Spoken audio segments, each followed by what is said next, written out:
Discuss करने जा रहे हैं न्यूटन लॉज ऑफ मोशन के क्लास वर्क क्वेश्चंस का, है ना, आपका डिस्कशन क्लास वर्क क्वेश्चंस का, जिसका पीडीएफ मैंने इस वीडियो के डिस्क्रिप्शन में पीडीएफ का डाउनलोड लिंक डाला हुआ है।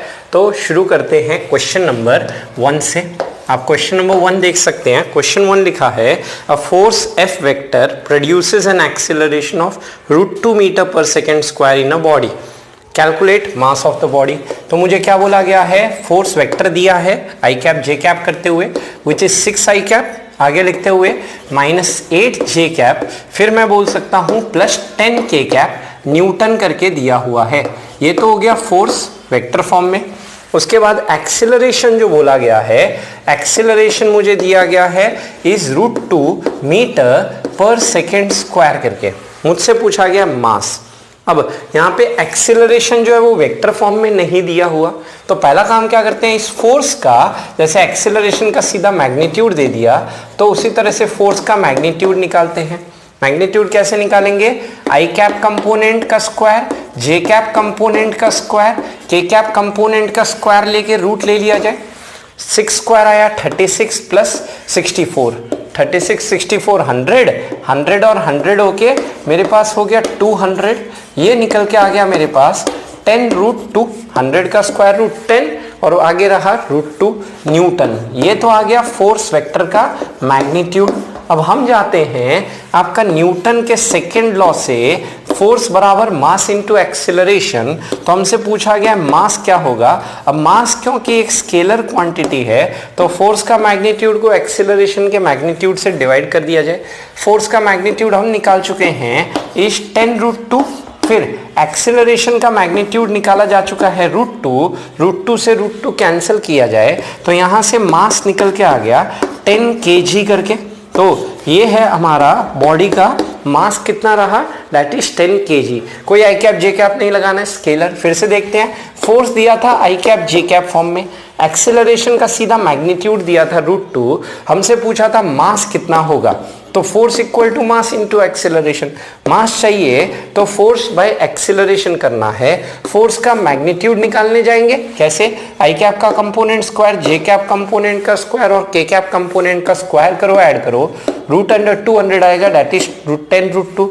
फोर्स का मैग्नीट्यूड 10√2, एक्सीलरेशन का मैग्नीट्यूड दिया हुआ है √2, मास निकल के आ गया 10 kg। नेक्स्ट आते हैं अगले क्वेश्चन पे, आए जाए क्वेश्चन नंबर हमारा इलस्ट्रेशन नंबर 2 पे। लिखा है a 5 kg block is resting on a frictionless plane.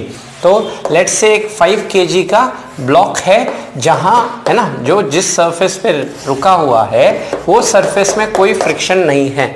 जब तक कुछ ना बोला जाए तब तक फ्रिक्शन नहीं लेके चलेंगे। It is struck by a jet releasing water at the rate of 3 kg per second emerging with the speed of 4 metre per second. ऐसे समझेंगे, यहाँ पे एक पानी है, पानी का पाइप है, पानी के पाइप से हमने फोर्सफुल, है ना, जेट मतलब, जेट का मतलब क्या होता है, पानी अगर हाई स्पीड से फेंका तो ये जेट, है ना, एक टाइप के हाई प्रेशर, है ना, लेट्स से वाटर को यहाँ से फेंका गया है जो पर यूनिट सेकेंड कितना मास एमिट कर रहा है, 3 kg per second mass emit कर रहा है। हमें क्वेश्चन में दिया है कि ये 1 सेकेंड में कितना मास एमिट करता है, ये jet is 3 kg per second करके दिया हुआ है। और आगे बोला है with the speed of 4 metre per second, और ये जेट जो स्पीड से मास एमिट कर रहा है वो मुझे दे रखा है is 4 metre per second. Calculate initial acceleration of the block. तो इस ब्लॉक का इनिशियल एक्सीलरेशन पता करना है, तो एक्सीलरेशन पता करना है तो पहले निकालेंगे ये जेट इस पे कितना फोर्स लगाएगा, फोर्स आ जाएगा, मास पता है, एक्सीलरेशन आ जाएगा। अब फोर्स क्या होता है, according to Newton's second law, force is simply rate of change of linear momentum. अब मैं यहाँ पे बोल सकता हूं कि ये जेट, है ना, पर यूनिट टाइम जो मास, है ना, रिलीज कर रहा है वो मुझे दिया हुआ है। अब यहाँ पे मोमेंटम हम जानते हैं, मोमेंटम क्या होता है, मास इनटू वेलोसिटी। अब यहाँ पे देखा जाए तो कांस्टेंट वेलोसिटी से ये जेट पानी फेंक रहा है, मतलब वेलोसिटी कांस्टेंट है, पर ये जो मास इजेक्ट हो रहा है वो कांस्टेंट नहीं है। तो ये हो गया dm/dt, अब यहाँ पे हम बोल सकते हैं किस स्पीड से फेंक रहा है ये 4 मीटर पर सेकेंड, और dm/dt की बात करें तो पर सेकेंड कितना मास इजेक्ट आउट हो रहा है 3 kg पर सेकेंड। ये मेरे पास निकल के आ गया 12 न्यूटन। तो इतना फोर्स ये जेट इस ब्लॉक पे लगाएगा, दैट इज 12 न्यूटन। अब हमसे पूछा गया है एक्सेलरेशन कितना एक्सपीरियंस करेगा, तो इस बॉडी पे एक्सेलरेशन किस डायरेक्शन में होगा, जिस डायरेक्शन में फोर्स होगा तो उसके करस्पॉन्डिंग फोर्स के करस्पॉन्डिंग कितना एक्सेलरेशन आएगा। तो एक्सेलरेशन बराबर फोर्स बाय मास। यहाँ पे फोर्स मैंने निकाला आपका 12 और मास मुझे पता है 5। यहां से मैं बोल सकता हूं एक्सेलरेशन आ गया 2.4 मीटर पर सेकेंड स्क्वायर करके। तो हम बोल सकते हैं ये जो है ना जेट, हाई स्पीड से जो जेट निकला उसके करस्पॉन्डिंग कितना एक्सेलरेशन आ गया हमारे पास 2.4 मीटर पर सेकेंड स्क्वायर। फिर से समझते हैं, ऐसे समझो एक पाइप से पानी निकाला जा रहा है और हाई स्पीड है ना में इस पे फेंका जा रहा है, जिसके चलते इस पे एक फोर्स लगेगा और वो फोर्स के चलते ये 5 kg बॉडी का ब्लॉक क्या करेगा, एक्सेलरेट करेगा। अब ये फोर्स कैसे निकालेंगे, by Newton second law. Definition क्या कहता है फोर्स का, is equal to rate of change of momentum, linear momentum. अब मोमेंटम क्या होता है, मास इनटू वेलोसिटी। अब यहाँ पे वेलोसिटी कांस्टेंट है, जबकि मास जो है देख रहे हो यूनिट से, मास है ना kg per second, that is dm/dt की वैल्यू मुझे दे रखी है कि पर सेकेंड कितना मास इजेक्ट आउट हो रहा है, और वेलोसिटी कांस्टेंट है तो कांस्टेंट को डिफरेंशिएशन के बाहर निकाल लिया। तो v इंटू dm/dt, वेलोसिटी है मेरे पास 4 और dm/dt मेरे को दिया हुआ है 3, 4 इंटू 3 मेरा निकल के आ गया 12। तो इतना फोर्स से निकलेगा और इतना ही फोर्स इस पे लगाएगा, तो ये फोर्स आ गया। मास पता है, एक्सेलरेशन पूछा है, तो एक्सेलरेशन बराबर फोर्स बाय मास, फोर्स है 12, मास है 5, ये आया मेरे पास answer 2.5 metre per second square. तो ये है क्वेश्चन नंबर 2 का सॉल्यूशन। यहां तक हुए क्वेश्चन नंबर 3 पे लिखा है a force of 50 newton acts in the direction as shown. तो एक फोर्स लग रहा है बॉडी पे कुछ इस डायरेक्शन पे, ये वर्टिकल लाइन, ये हॉरिजॉन्टल लाइन। तो जो फोर्स लग रहा है इस लाइन के अलोंग एक्ट कर रहा है एट एन एंगल वर्टिकल के साथ 60 डिग्री दिया हुआ है, और ये फोर्स कितना है मुझे दिया हुआ है 50 न्यूटन का। एक्सेलरेशन आगे की तरफ दिखाया एरो में, और मास है बॉडी का 5 kg, ये ग्राउंड पे रखा हुआ है कुछ इस तरह से। अब यहाँ पे क्वेश्चन है block is of mass 5 kg resting on a smooth horizontal surface. कुछ नहीं बोला, मतलब frictionless. Find out acceleration of the block. इस ब्लॉक का एक्सेलरेशन कितना होगा ये चेक करना है। तो सबसे पहले क्या ड्रॉ करते हैं, इस 5 kg ब्लॉक का लेट्स से हम पता करते हैं FBD बनाते हैं। तो ये जो फोर्स जा रहा है ये इस लाइन के अलोंग पास हो रहा है, इस लाइन के अलोंग ये फोर्स कितना न्यूटन का लगते हुए 50 न्यूटन का लग रहा है। ये आपने लेट्स से डायग्राम बना दिया, तो ये वर्टिकल से ये एंगल मुझे दिया हुआ है आपका 60 डिग्री। जितने भी फोर्सेस होंगे उन सबको पास कराया जाए from the centre of mass. तो सेंटर ऑफ मास से पास कराने के बाद अब आते हैं 5 kg है ना। तो 5 kg का सबसे पहले नीचे की तरफ क्या लगेगा, उसका वेट लगेगा, दैट इज mg। तो यहाँ पे इसका वेट हम बोल सकते हैं 5 kg का 50 न्यूटन हो गया। दूसरा मैं बोल सकता हूं ग्राउंड के द्वारा इस कॉन्टैक्ट सरफेस के परपेंडिकुलर ऊपर की तरफ क्या लगेगा, नॉर्मल रिएक्शन लगेगा, जैसे हमने नाम दे दिया A। अब मैं बोल सकता हूं अगर ये बॉडी A से एक्सेलरेट आगे करेगा, 5 kg का मास है, तो उस पे सूडो फोर्स MA कहां की तरफ लगेगा, पीछे की तरफ लगेगा। ये हो गया। अब यहाँ पे हम देखें क्योंकि एक्सेलरेशन है तो ये non inertial frame Newton law लगाना था, तो इनर्शियल में लाना था। तो ये A के करस्पॉन्डिंग 5A का सूडो पीछे लगेगा। एंड नेक्स्ट चीज ये 60 डिग्री है, तो ये दोनों लाइन है ना इंटरसेक्टिंग हो गई, तो ये एंगल भी आया 60 डिग्री। अब इस 50 के दो कंपोनेंट, जिसके साथ एंगल बना रहा है वो कंपोनेंट होता है कॉस, और जिसके साथ नहीं बना रहा वो कंपोनेंट होने चला गया साइन। तो मैं बोल सकता हूं इस डायरेक्शन में इस 50 का ये component along -y axis component निकल के आया 50 का cos 60, और हॉरिजॉन्टल कंपोनेंट आया लेट्स से ये का x एक्सिस वाला, जिसके साथ नहीं बना रहा, तो ये कंपोनेंट हो गया साइन वाला। दैट इज 50 का क्या बन गया sin 60। मुझसे बस ये एक्सेलरेशन पूछा है, फ्रिक्शन है नहीं, कहीं नहीं लगेगा, है ना, बस नॉर्मल जो लगेगा कॉन्टैक्ट सरफेस के परपेंडिकुलर। अगर मुझसे पूछता नॉर्मल कितना होगा तो वाई डायरेक्शन में फोर्स बैलेंस किया जाए तो ऊपर की तरफ तो बस नॉर्मल और नीचे की तरफ इसका वेट और इस 50 का cos 60 वाला कंपोनेंट दैट इज वेट हो गया 50 और 50 का मेरे पास कंपोनेंट बन के आया cos 60 वाला, ये हो गया 50 एंड cos 60 जो होता है वो हो जाता है 1/2। तो यहाँ पे हम बोल सकते हैं ये मेरे पास आ गया 50 प्लस 50 इंटू 1/2 इज 25। तो 50 प्लस 25 यहाँ से नॉर्मल रिएक्शन पूछा जाता तो मेरे पास आंसर आ जाता 75 न्यूटन, पर मुझसे नॉर्मल नहीं पूछा है, मुझसे ये एक्सेलरेशन पूछा है। तो अब फोर्स एक्स डायरेक्शन में बैलेंस कीजिए। तो एक्स डायरेक्शन में बैलेंस करते हुए 5a बैलेंस करेगा मेरा 50 के sin 60 को। तो एक्सेलरेशन कितना आएगा, 550 को काटेगा 10 से, sin 60 इज √3/2। यहां से एक्सेलरेशन आया मेरे पास 5√3 मीटर पर सेकेंड स्क्वायर करके। तो ये आया इस बॉडी का एक्सेलरेशन। आपको सिंपली करना क्या था, फोर्स बैलेंस। तो फिर से देखते हैं, ये 50 न्यूटन इस डायरेक्शन में लग रहा है ना, विच इज ये अगर 60 है तो ये एंगल भी 60 हो जाएगा। अब इस 50 के दो कंपोनेंट रिजॉल्व किए, जिसके साथ एंगल बनाता है cos और जिसके साथ नहीं बनाता उसका साइन कंपोनेंट आ गया। 5 kg का mg जो है 50 नीचे लगेगा, एक्सिलरेट आगे हो रहा है तो सूडो इस पे 5a पीछे लगेगा। अब ग्राउंड इस पे नॉर्मल कहा देगा, सरफेस के परपेंडिकुलर ऊपर, तो नॉर्मल बोलता तो y डायरेक्शन में फोर्स बैलेंस, n को बैलेंस करता 50 प्लस 50 का cos 60 जो कैलकुलेशन पे 75 आ जाता, और एक्सिलरेशन निकालना होता तो x डायरेक्शन में फोर्स बैलेंस किया जाता, दैट इज 50 sin 60 5a को बैलेंस करता। तो यहां से a की वैल्यू आती मेरी कैलकुलेशन पे 5√3 मीटर पर सेकेंड स्क्वायर। ये था 3 नंबर। यहां तक स्क्रीनशॉट 4 पे लिखा है a hammer of mass 1 kg moving with the speed of 6 meter per second strikes a wall and comes to rest in 0.1 second. Calculate impulse of the force. दूसरा average retarding force that stops the hammer and average retardation of the hammer. तो ऐसे सोचोगे ये एक 1 kg का क्या है, मास है, हैमर है, जिसकी स्पीड कितनी दे रखी है, 6 मीटर पर सेकेंड करके दी हुई है। स्ट्राइक्स अ वॉल, वॉल को स्ट्राइक करता है और स्ट्राइक करने के बाद, है ना, यहाँ कोलिजन होता है और कोलिजन होने के बाद टकराता है और टकराने के बाद लेट्स से ये फाइनली इवेंचुअली किस में आ जाता है, रेस्ट पे आ जाता है। इनिशियल वेलोसिटी जिससे हिट करता है that is 6 metre per second, और ये जो कांटेक्ट जिसके दौरान ये कोलिजन हो रहा है वो टाइम ऑफ कांटेक्ट मुझे कितना दे रखा है, बहुत छोटे टाइम के लिए, less than a second, that is 0.1 second पे ये बॉडी जो है बोला जा रहा है रेस्ट पे आ जाता है।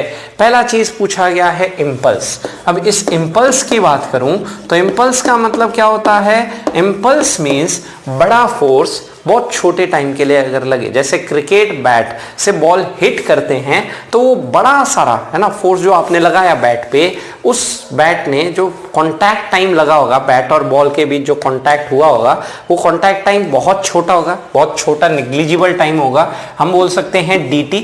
तो बड़ा फोर्स इनटू बहुत छोटा टाइम, उसी को कहते हैं इम्पल्स। और इस इम्पल्स को निकालने के लिए या तो वो बहुत बड़े फोर्स की वैल्यू पता हो और वो बहुत छोटा टाइम, कांटेक्ट टाइम पता चल जाए, जैसे यहाँ पे मुझे पता है ना, उससे हम क्या निकाल पाएंगे, उससे हम इम्पल्स निकाल पाएंगे। अब मुझे इम्पल्स के लिए मुझे यहाँ पे टाइम तो पता है, वो बहुत छोटा सा टाइम पता है, पर वो फोर्स नहीं पता। अब वो फोर्स कहाँ से निकालेंगे, वो फोर्स निकालने की जगह इम्पल्स निकालने बोला है तो according to Newton second law आप फोर्स बराबर जानते हैं dp/dt इंटू dt। तो dt कैंसिल होते हुए ये बन के आ गया integration dp, integration dp with limit initial momentum pi, final momentum बन गया pf।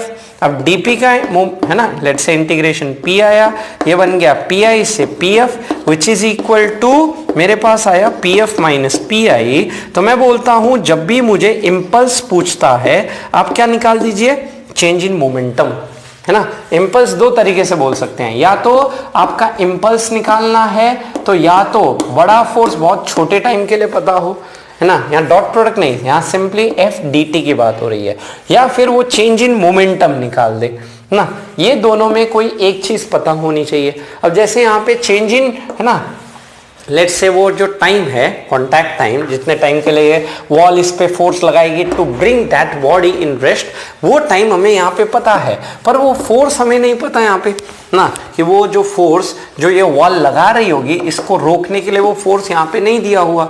तो पर हमें यहाँ पे क्या पता है, मोमेंटम का चेंज पता है, चेंज इन मोमेंटम हम निकाल सकते हैं, तो उससे इंपल्स आ जाएगा, है ना। ऐसे क्वेश्चंस में आप इंपल्स निकालने बोला जाए तो आप बस मोमेंटम चेंज निकालेंगे। और इंपल्स कैसी क्वांटिटी होती है, वेक्टर, क्योंकि टाइम एक स्केलर तो फोर्स एक वेक्टर, तो इंपल्स भी एक वेक्टर क्वांटिटी कहलाएगी, क्योंकि चेंज इन मोमेंटम भी एक वेक्टर क्वांटिटी होगा। तो यहाँ पे हम निकालने जा रहे हैं हमारा चेंज इन मोमेंटम। तो इनिशियल मोमेंटम अगर मैं बोलता हूँ, लेट्स से ये जो हैमर है लेफ्ट साइड से अप्रोच कर रहा है, तो initial velocity plus x axis में है, तो मोमेंटम होता है मास इंटू वेलोसिटी, मास हो गया 1 kg और वेलोसिटी हो गया प्लस 6i कैप, तो इनिशियल मोमेंटम हो गया प्लस 6i कैप। और फाइनली बोला गया है ये बॉडी रेस्ट पे आ गई, मतलब फाइनल मोमेंटम हमारा कितना हो गया, 0। क्वेश्चन में गिवन है फाइनल, लेट से आपका बॉडी रेस्ट पे आ गया, तो यहाँ पे हम बोल सकते हैं चेंज इन मोमेंटम कितना हुआ, तो चेंज इन मोमेंटम और कुछ नहीं, it is simply final momentum minus बोला जा सकता है इनिशियल मोमेंटम। फाइनल मोमेंटम कितना है 0, इनिशियल मोमेंटम कितना है 6i कैप, तो मेरा चेंज इन मोमेंटम आया -6i कैप। तो ये आया मेरे पास पहला पार्ट का आंसर। इंपल्स करके पूछा था हमसे ना, फर्स्ट पार्ट में इंपल्स कितना होगा, तो मैं बोल रहा हूं इंपल्स जो होगा वो सिंपली हमारे पास चेंज इन मोमेंटम निकल के आ जाएगा -6। और यूनिट अगर मैं बोलूं यूनिट कितना हो जाएगा, तो इसका यूनिट आएगा आपका फोर्स इंटू टाइम बना हुआ है, तो फोर्स का यूनिट होता है न्यूटन और टाइम का यूनिट होता है मेरे पास सेकेंड, तो न्यूटन इंटू सेकेंड किया जाए तो इंपल्स निकल के आ गया। फर्स्ट पार्ट हो गया। सेकेंड पार्ट पूछा है average retarding force that stops the hammer, average force जो इसको रोक देता है, तो इसका यूज किया जाए। अब यहाँ पे इस चीज का यूज करते हैं, आपने चेंज इन मोमेंटम इंपल्स निकाल चुके हैं, तो सेकेंड पार्ट के लिए मैं बोल सकता हूं अब फोर्स तो एक कांस्टेंट एवरेज है, कांस्टेंट बाहर निकाल लो, dt की जगह लिख दिया जाए delta T is equal to change in momentum. तो मैं बोल सकता हूं एवरेज फोर्स कितना हो जाएगा, एवरेज फोर्स में ये टाइम इंटरवल बहुत बड़ा है, तो उस टाइम पे delta P by delta T, है ना, ये आपका होता है लेट्स से फोर्स का डेफिनेशन न्यूटन सेकेंड लॉ से। तो डेल्टा पी हमने निकाला हुआ है इज इक्वल टू 6, ठीक है, तो यहाँ पे डेल्टा पी हमने निकाला है 6 और डेल्टा टी हमारे पास है क्वेश्चन में दिया हुआ है 0.1। और डायरेक्शन की बात करें तो जिस डायरेक्शन मोमेंटम चेंज है उसी डायरेक्शन में एवरेज फोर्स लगेगा, तो यहाँ पे मोमेंटम का जो चेंज आया है -6i कैप मतलब पीछे, तो इस पे फोर्स भी वॉल के द्वारा पीछे की तरफ ही लगेगा। ऑब्वियसली बॉडी अगर आगे आ रही है तो रोकने के लिए वॉल इस पे फोर्स पीछे लगाएगा, तो डायरेक्शन हम लिख सकते हैं -i कैप, ये 1/10 ऊपर बनते हुए दिस इज 60 का लेट्स से न्यूटन, और डायरेक्शन में बोल सकता हूं -i कैप, जो मेरा फोर्स लगेगा वो -x एक्सिस में लगेगा। ये आया पार्ट बी का आंसर। फिर हम बात करते हैं इसके पार्ट सी पे बात करते हैं, average retardation of the hammer. Retardation क्यों, क्योंकि जो फोर्स लग रहा है वो वेलोसिटी के मोशन के अपोजिट डायरेक्शन में लग रहा है, तो रिटार्डेशन मतलब सिंपली फोर्स को मास से डिवाइड कर दीजिए, दैट इज योर रिटार्डेशन ना, क्योंकि दिख रहा है कि जो फोर्स है वेलोसिटी के अपोजिट डायरेक्शन लग रहा है। अगर एक्सीलरेशन पूछा जाता तो फोर्स बाय मास, तो यहाँ पे मैं बोलता फोर्स मैंने निकाला 60i कैप -60i कैप, और हमारा मास जो है मास दिया हुआ है 1 kg, तो एक्सीलरेशन पूछा जाए तो वो है -60i कैप ना, -60 मीटर पर सेकेंड स्क्वायर का i कैप। पर मुझसे पूछा गया रिटार्डेशन, तो हमारा आंसर क्या हो जाएगा, रिटार्डेशन मींस नेगेटिव एक्सीलरेशन, तो नेगेटिव एक्सीलरेशन तो सिंपली इसका मैग्नीट्यूड लिख दो, that is 60 metre per second square. तो ये 3 पार्ट हमें एक एक करके पता करने थे। फिर से इस क्वेश्चन को समझते हैं। ऐसे सोचो ये एक 1 kg का हैमर है, ये हैमर इस वॉल पे हिट करने जा रहा है at speed of 6 metre per second. Hit करने से जस्ट पहले इसकी स्पीड 6 और ये बोला गया ये जब हिट करता है तो दीवार जो इस पे फोर्स लगाता है रोकने के लिए, ये फोर्स कितने समय के लिए लगता है 0.1 सेकेंड। हमसे पहले पार्ट पूछा गया है इंपल्स कितना होगा। अब इंपल्स का डेफिनेशन क्या होता है, जो बहुत बड़ा फोर्स बहुत छोटे समय के लिए लगता है उसको कहा जाता है इंपल्स। अब इंपल्स निकालने का मतलब F इंटू टाइम करना है, बड़ा फोर्स इंटू छोटा टाइम। अब फोर्स का डेफिनेशन होता है न्यूटन सेकेंड लॉ से, dp by dt into dt, dt गया dp आया, लिमिट pi से pf, dp का इंटीग्रेशन p, pi से pf, this is pf minus pi which is delta p। तो इंपल्स निकालना है तो या तो फोर्स इंटू टाइम, यहाँ फोर्स दिया नहीं था तो पर यहाँ पे चेंज इन मोमेंटम निकाला जा सकता है। इंपल्स के लिए दो चीज चाहिए, या तो फोर्स और टाइम चाहिए या चेंज इन मोमेंटम। तो मोमेंटम चेंज निकाल सकता हूँ, initial momentum mass into velocity, final momentum rest पे आ गया 0, change in momentum final minus initial किया -6 आई कैप आया।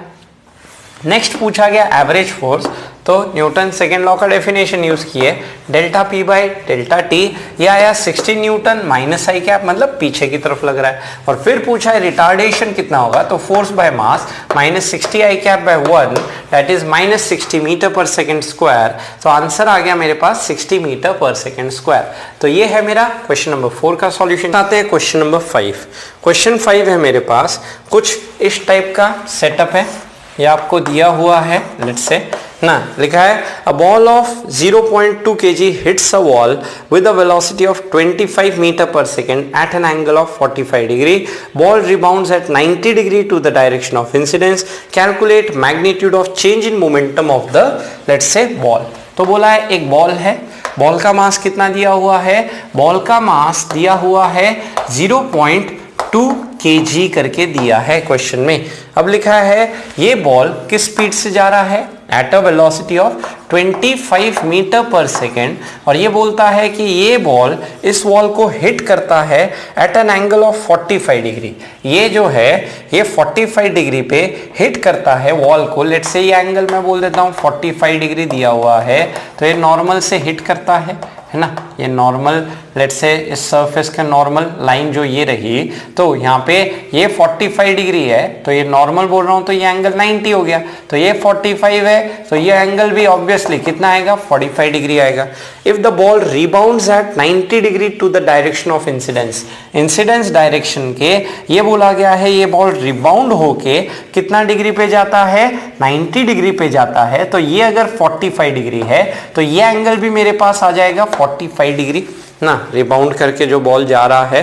Calculate magnitude of change in momentum, तो ये बोला है if the ball rebounds, rebound मतलब सेम स्पीड से, जिस स्पीड से आया था उसी स्पीड से रिबाउंड करके चला गया, 25 मीटर पर सेकेंड की स्पीड से रिबाउंड करके चला गया, तो magnitude of change in momentum of the ball निकालना है ना। लेट्स से मोमेंटम कितना चेंज हुआ ये हमें निकालना है। तो यहाँ पे हम क्या बोलते हैं, इनिशियल मोमेंटम इस डायरेक्शन में है, फाइनल मोमेंटम ये बोल रखा है इस इनिशियल इंसिडेंस के डायरेक्शन के परपेंडिकुलर गया है, मतलब ये भी 45 दे दिया ना, डायरेक्शन पता चल गया। अब मोमेंटम एक वेक्टर क्वांटिटी है तो इनिशियल मोमेंटम वेक्टर लिखा जाए और फाइनल मोमेंटम वेक्टर लिखा जाए। तो ये अगर मैं बोलता हूं कि इसका मास है 20 है ना 0.2, इसकी वेलोसिटी है लेट्स से 25, तो इसका मोमेंटम जो आएगा मास इनटू वेलोसिटी अगर किया जाए तो मोमेंटम का मैग्नीट्यूड कितना हो जाएगा, सिंपली मास इनटू वेलोसिटी करते हैं तो यहाँ पे देखता हूँ 25 इंटू 0.2 ये हो जाएगा 5 करके, तो इस मोमेंटम का ये जो है ये दिया हुआ है 5, ये मुझे सीधा मोमेंटम दिया हुआ है, इनिशियल मोमेंटम और फाइनल मोमेंटम भी इसी डायरेक्शन में, सेम वेलोसिटी सेम मास, तो फाइनल मोमेंटम भी आपका 5 ही है मैग्नीट्यूड सेंस में। अब डायरेक्शन की बात करते हैं, तो डायरेक्शन के सेंस में क्या कह सकता हूं, ये एंगल दिया हुआ है 45 और ये एंगल भी है मेरे पास 45 करके, तो मैं यहां बोल सकता हूं लेट्स से ये एक्स एक्सिस वाई एक्सिस किया जाए तो ये 45 डिग्री, ये और ये लाइन एक दूसरे के पैरेलल, तो ये भी हो जाएगा मेरे पास 45 डिग्री। अब इस मोमेंटम इनिशियल मोमेंटम के कंपोनेंट निकालो जिसके साथ एंगल बनाता है, ये कंपोनेंट आ जाएगा 5 का cos 45 और जिसके साथ नहीं बनाता ये वाला कंपोनेंट, ये हो गया मेरे पास 5 का sin 45 कर दिया जाए। उसी तरह से यहाँ पे अगर मैं बोलूँ यहाँ पे x एक्सिस y एक्सिस कर दिया जाए तो ये 45 डिग्री है तो ये भी 45 डिग्री हो गया अल्टरनेट एंगल, और ये 45 तो ये एंगल भी 45 निकल के आएगा वर्टिकली अपोजिट एंगल। अब जिसके साथ एंगल बनाता है वो कंपोनेंट हो गया cos, तो ये कंपोनेंट आया 5 का cos 45 और ये कंपोनेंट आया जिसके साथ नहीं बना रहा, ये कंपोनेंट आ गया मेरे पास 5 का क्या लिख दिया जाए sin 45। अब इनिशियल मोमेंटम अगर इस बॉल का बोला जाए तो इनिशियल मोमेंटम आप लिख सकते हो 5 cos 45 तो x कंपोनेंट हो गया, और y कंपोनेंट अगर बोलूं तो वो नीचे की तरफ है माइनस जे कैप, तो x कंपोनेंट है इसीलिए आई कैप, और माइनस y एक्सिस में sin 45 वाला लग रहा है तो ये बन के आ गया 5 sin 45 का माइनस जे कैप कर दिया जाए। ये आपका इनिशियल मोमेंटम। उसी तरह से आ जाओ बात करने फाइनल मोमेंटम की। तो फाइनल मोमेंटम अगर आपको दिखाऊं ये रहा, ये है 5 cos 45 माइनस x एक्सिस में और 5 sin 45 माइनस y एक्सिस में। तो 5 cos 45 माइनस x एक्सिस में है तो माइनस 5 cos 45 का आई कैप, और सिमिलर वे में 5 sin 45 माइनस y एक्सिस में है तो ये बन के आ गया माइनस 5 sin 45 का मेरे पास आया बन के जे कैप। हमसे पूछा है चेंज इन मोमेंटम बताइए, तो चेंज इन मोमेंटम मतलब फाइनल मोमेंटम माइनस क्या किया जाए इनिशियल मोमेंटम, है ना। ये हमसे पूछा गया है find the magnitude of change in momentum. तो magnitude of change in momentum मतलब यहाँ पे हम बोल सकते हैं इस मोमेंटम को इससे सबट्रैक्ट करना है, तो इसको जब इससे सबट्रैक्ट करूंगा तो माइनस 5 cos 45 आई कैप, और ये माइनस हो जाएगा तो minus 5 cos 45 I cap, that is I cap component तो हो गया माइनस 10 cos 45 आई कैप आ गया, और ये माइनस 5 sin 45 जे कैप, ये माइनस होके प्लस हो गया तो minus 5 sin 45 plus 5 sin 45 is 0 ना।